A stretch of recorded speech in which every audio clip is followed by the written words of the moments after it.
하나님께서 우리에게 주신 말씀을 한 절씩 교독하겠습니다. 제가 먼저 11절을 읽습니다. 나는 세상에 더 있지 아니하오나 그들은 세상에 있사옵고 나는 아버지께로 가옵나니 거룩하신 아버지여 내게 주신 아버지의 이름으로 그들을 보전하사 우리와 같이 그들도 하나가 되게 하옵소서.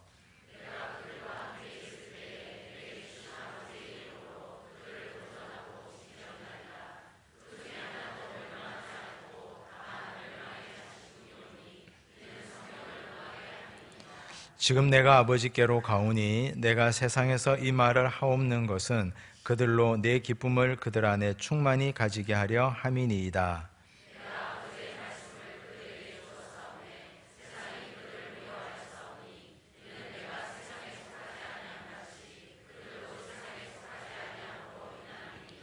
내가 비옵는 것은 그들을 세상에서 데려가시기를 위함이 아니요 다만 악에 빠지지 않게 보전하시기를 위함이니이다.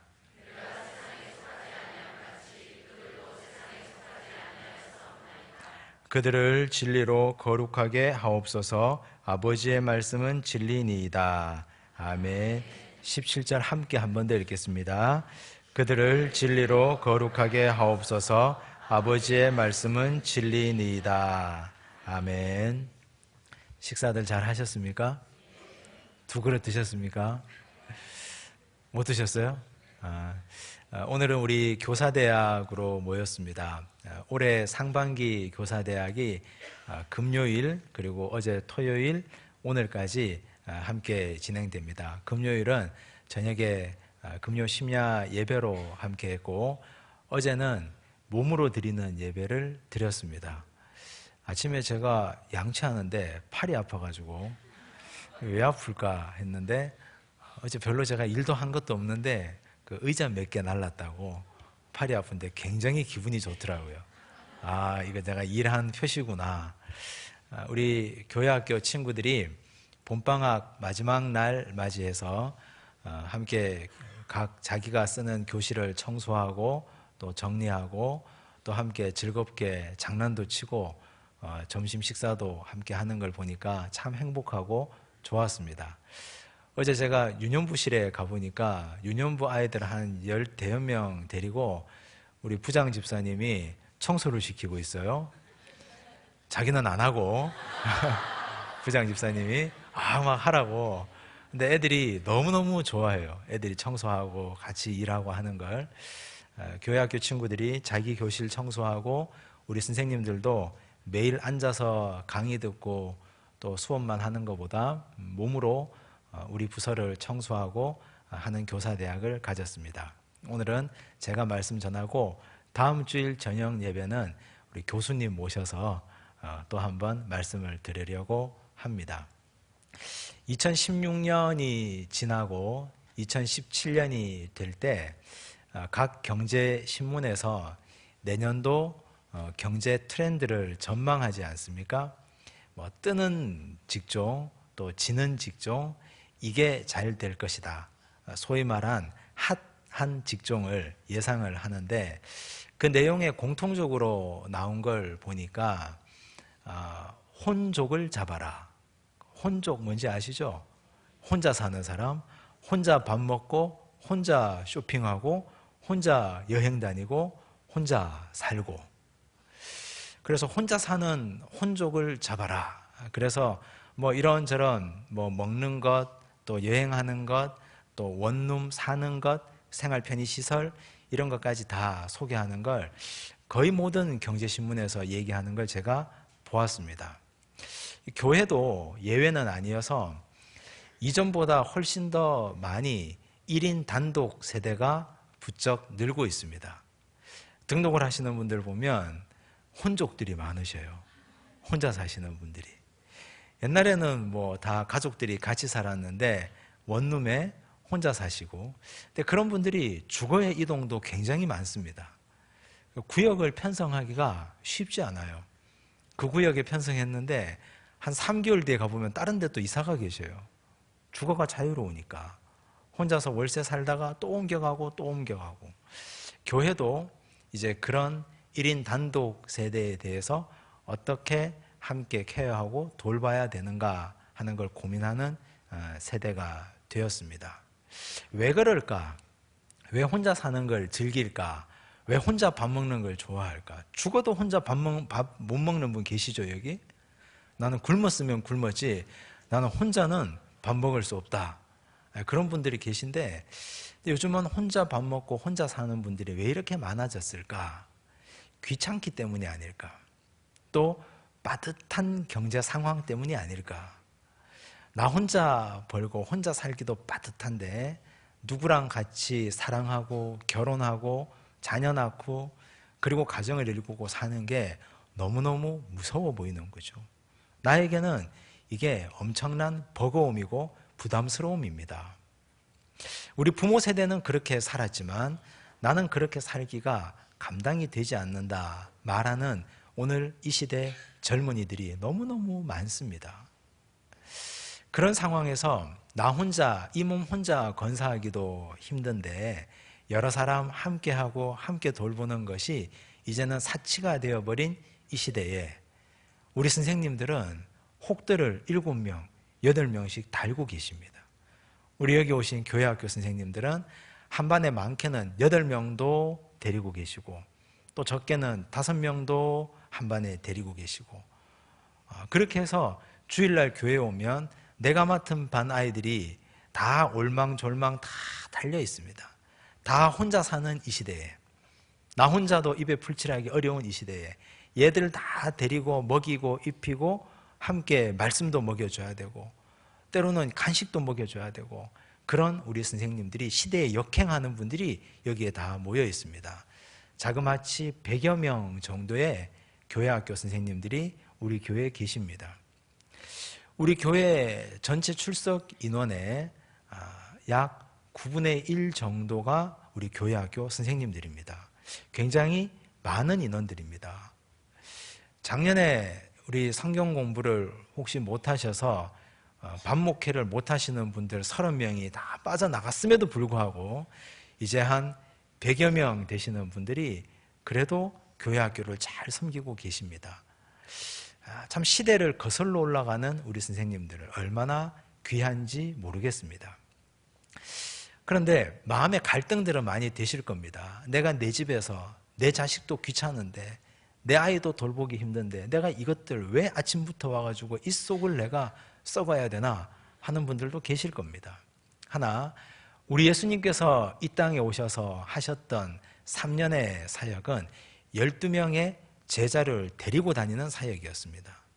예수님이 돈이 없었습니다. 그런데 그들을 다 먹였습니다. 예수님도 머리 둘 곳이 없었습니다.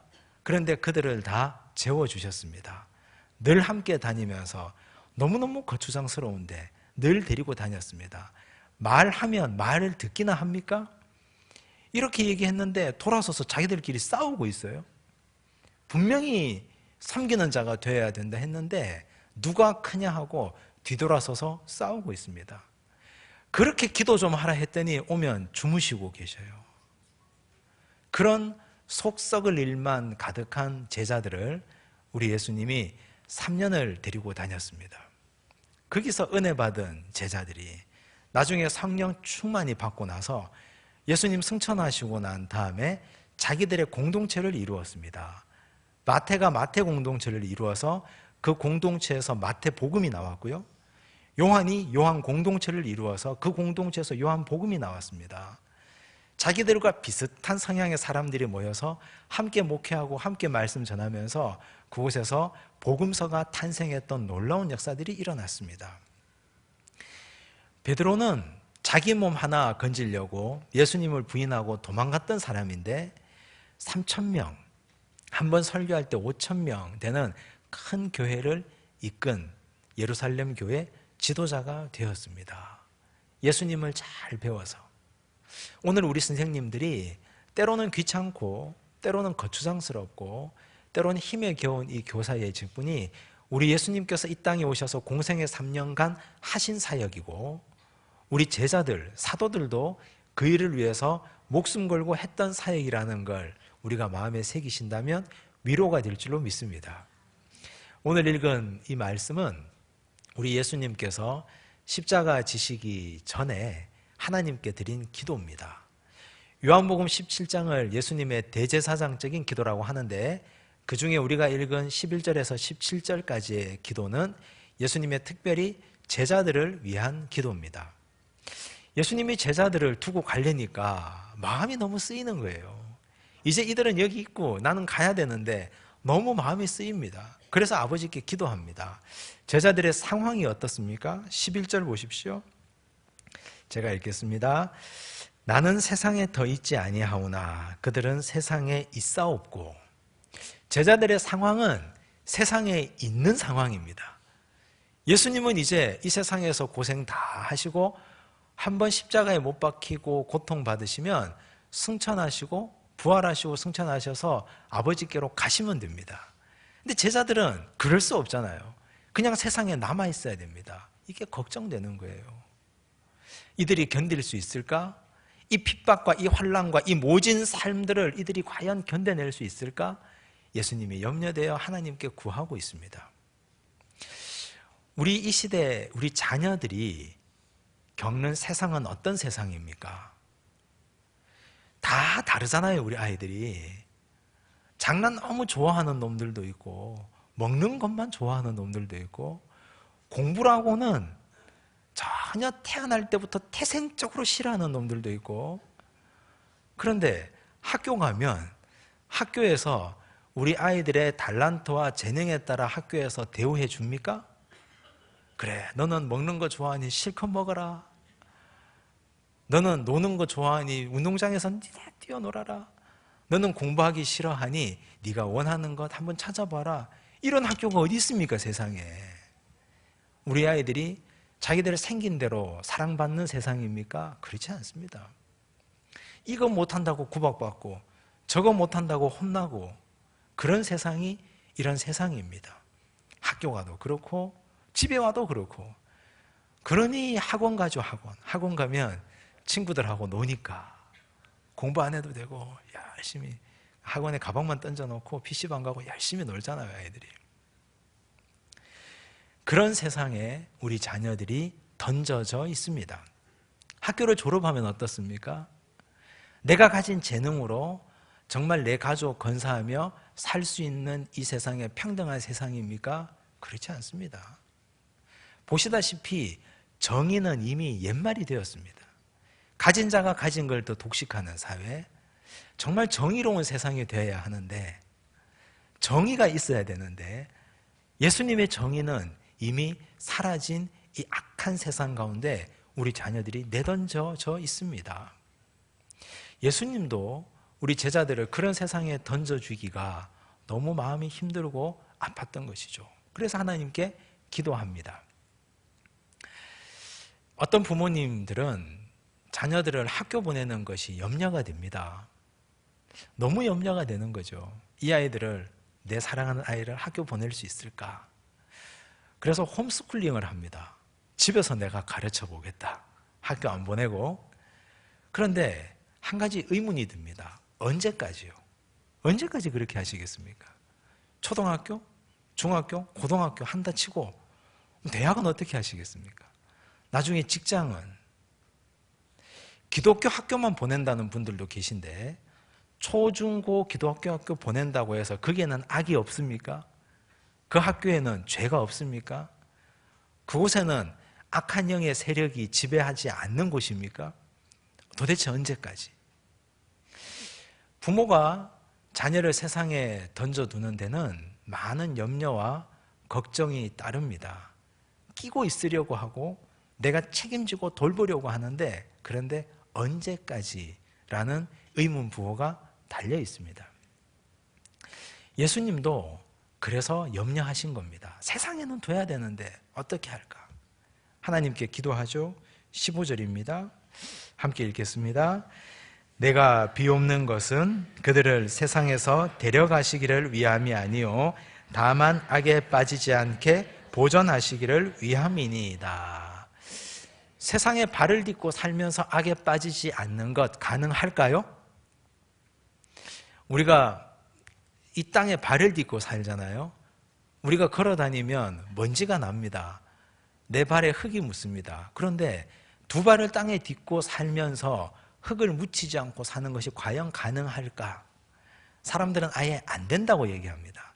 누구를 붙들고 물어봐도 야, 그건 안 되는 일이야. 요즘 이 세상에서, 요즘 이 일터에서 자기 100%의 고든 양심으로 살아가는 사람이 어디 있느냐? 안 된다. 이 세상 가운데 살면서 악에 빠지지 않고 사는 건 불가능하다. 안 된다고 아예 포기하라고 가르칩니다. 이중적인 법이 생기죠. 교회에서만 통용되는 법이 생기고 세상에서 통용되는 법이 생깁니다. 예배당 문을 나서는 순간 다 잊어버립니다. 학교만 가는 순간 우리 아이들이 다 잊어버립니다. 전혀 딴 사람이 됩니다. 살아남아야 되니까.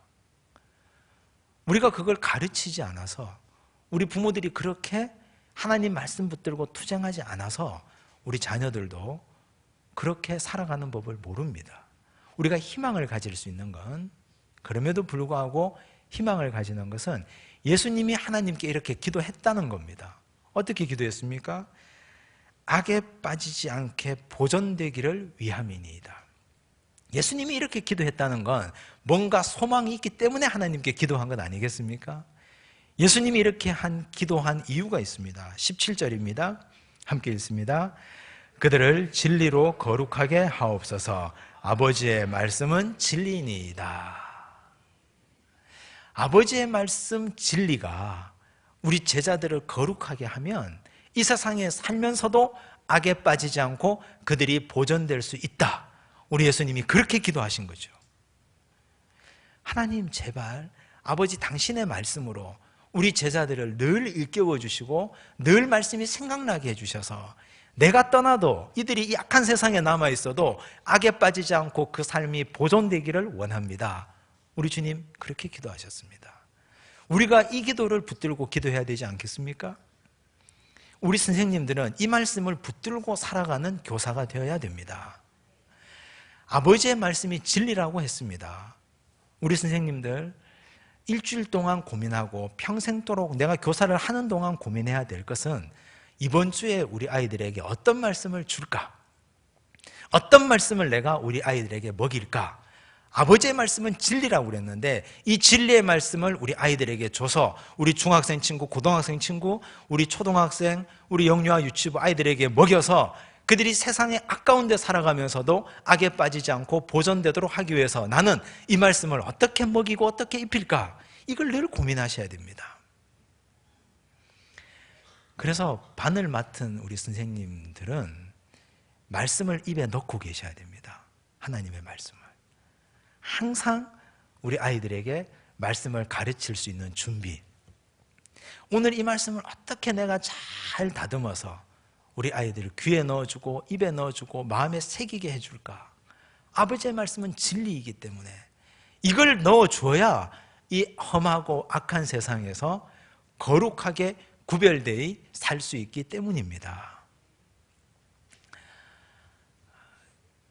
도깨비 드라마가 끝났습니다. 그리고 인어 나오는 거 있죠, 그거. 뭡니까, 그거? 푸른 바다. 그것도 끝났습니다. 제가 몇 번 봤는데, 허황되기 짝이 없어요.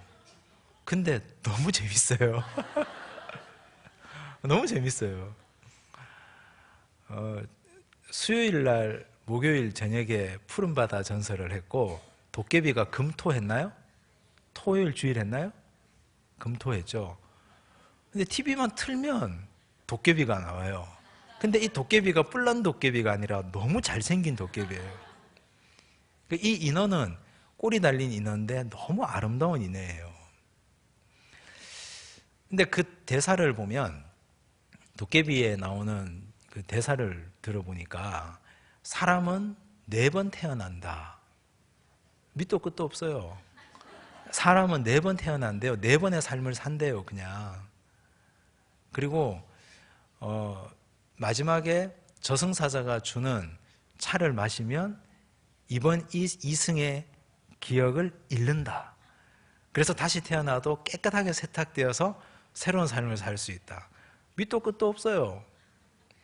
제가 그걸 보고 있으니까 저는 근거가 뭐야 도대체? 뭘 근거로 저렇게 얘기하는 거야? 문헌이 있거나 뭐 옛날에 그런 얘기가 있었거나 그런 것도 없어요. 그냥 그런 얘기예요. 근데 그걸 우리 아이들이 열심히 봅니다.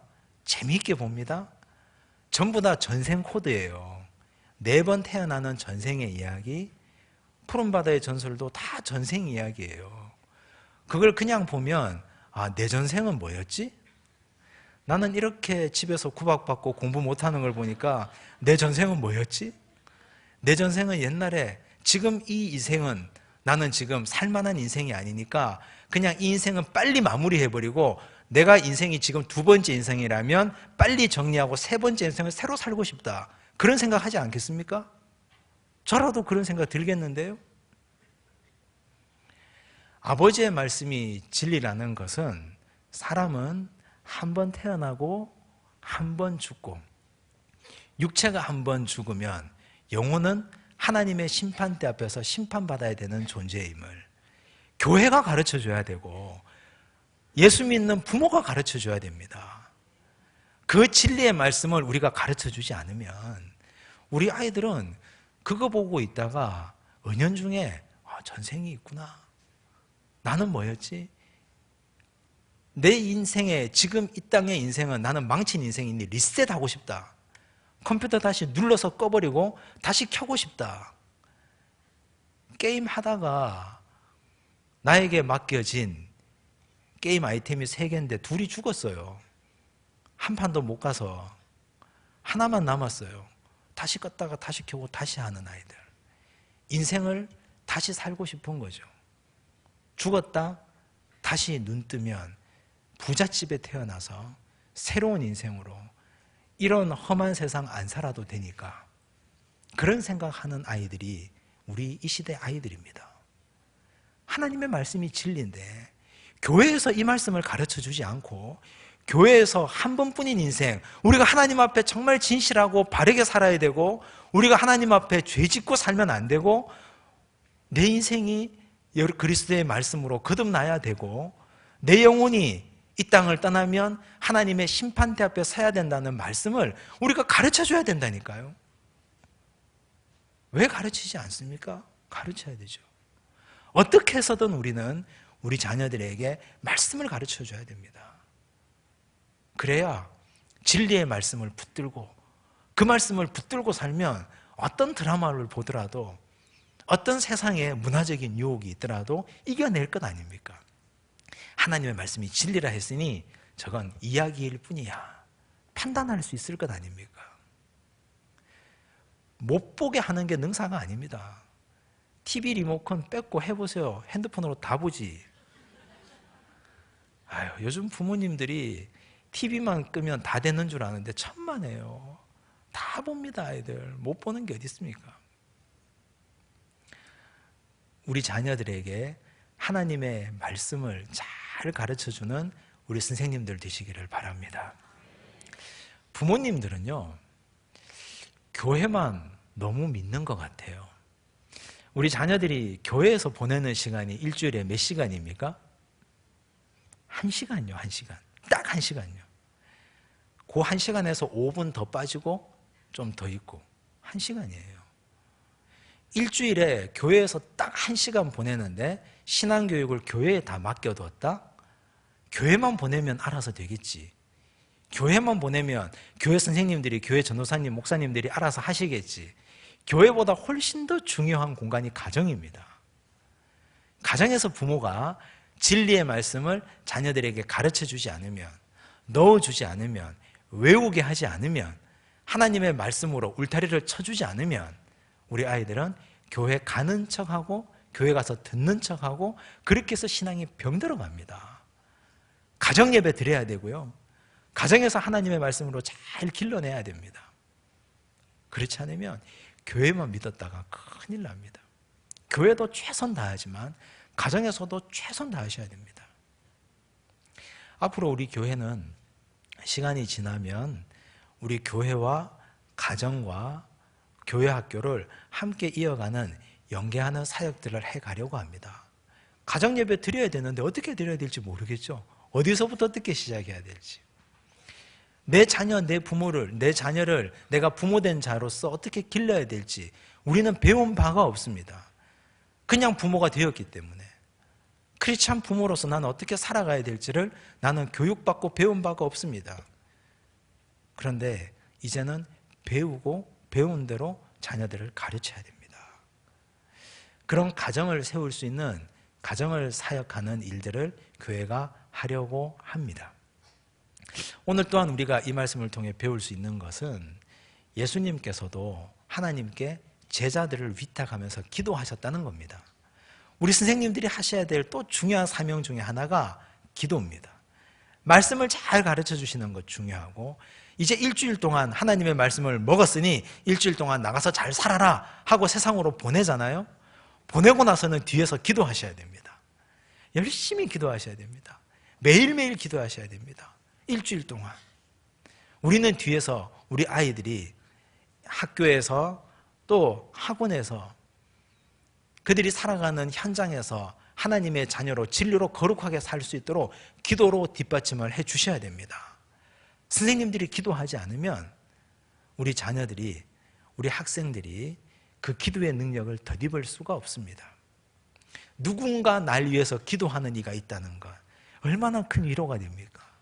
우린 전부 다 누군가의 기도에 빚지고 있는 사람들입니다. 우리 부모의 기도에 빚지고 있든지, 나를 사랑하고 나를 전도하신 누군가의 기도를 내가 빚지고 있든지, 내가 기도의 빚을 졌는데 우리도 기도로 우리 아이들을, 우리 자녀들을 길러내야 됩니다. 우리 선생님들 기도 많이 하시기 바랍니다. 올해는 5월달, 6월달 수요 예배 때 기도 학교를 하려고 합니다. 총 9주에 걸쳐서 우리 선생님들이 기도 학교 9주간의 공부를 잘 하셔서 기도는 이런 것이다, 또 기도하는 선생님들은 이런 선생님들이다는 걸 잘 배울 수 있기를 바랍니다. 아울러 2018년 내년에 우리 교회학교 선생님으로 일하기를 원하시는 분들은 5월, 6월 기도학교를 열심히 들으시고 신청을 하시면 됩니다. 그래서 기도하는 선생님, 정말 능력 있는 선생님이고 하나님께서 사용하시는 교사가 될 줄로 믿습니다. 말씀을 정리하겠습니다. 이 세상에 내던져진 우리 아이들, 세상의 죄와 악 가운데 살아가야 되는 우리 아이들, 우리는 포기하지 않기를 바랍니다. 우리 예수님께서도 하나님께 기도했습니다. 악에 빠지지 않기를. 예수님이 기도하셨다는 건 희망이 있고 소망이 있고 가능성이 있다는 증거입니다. 예수님은 그 희망을 진리의 말씀에서 붙잡았습니다. 우리도 우리 가르치는 학생들에게 진리의 말씀을 전할 수 있는 선생님들 될 수 있기를 바랍니다.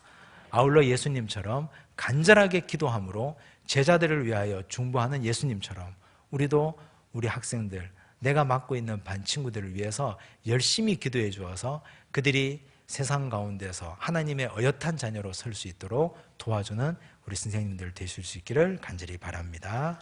기도하겠습니다. 하나님 감사합니다. 하나님께서 우리 양산중앙교회에 100여 명의 선생님들을 세우시고 우리 선생님들을 통해서 우리 교회의 다음 세대가 자라날 수 있도록 주님 은혜 주시니 정말 감사합니다. 주님, 우리가 오늘 선생님들이 해야 될 거룩한 사명을 보고 배웁니다. 우리 교사의 사명은 무엇보다 말씀을 증거하는 사명이오니 이 말씀을 가르칠 수 있도록 내가 기도하며 말씀 읽으며 깨어있게 하여 주시옵소서. 하나님의 말씀을 가르치고 세상으로 보냈으면 우리가 보낸 자로서, 파송한 자로서 기도로 후원하며 기도로 돕게 하여 주옵소서. 매일매일 우리 아이들을 위하여 기도를 쉬지 않게 하여 주시고 매일매일 우리 입에 우리 자녀들, 우리 학생들을 위하여 기도하는 교사, 기도하는 선생님 되게 하여 주옵소서. 가정은 교회에만 자녀를 맡겨두지 않게 하여 주시고 우리 가정에서도 우리 아이들을 위하여 언제나 말씀 읽어주고 예배드리는 가정 되게 하여 주시고 기도하는 부모 되게 하여 주옵소서. 예수님 이름으로 기도드리옵나이다. 아멘.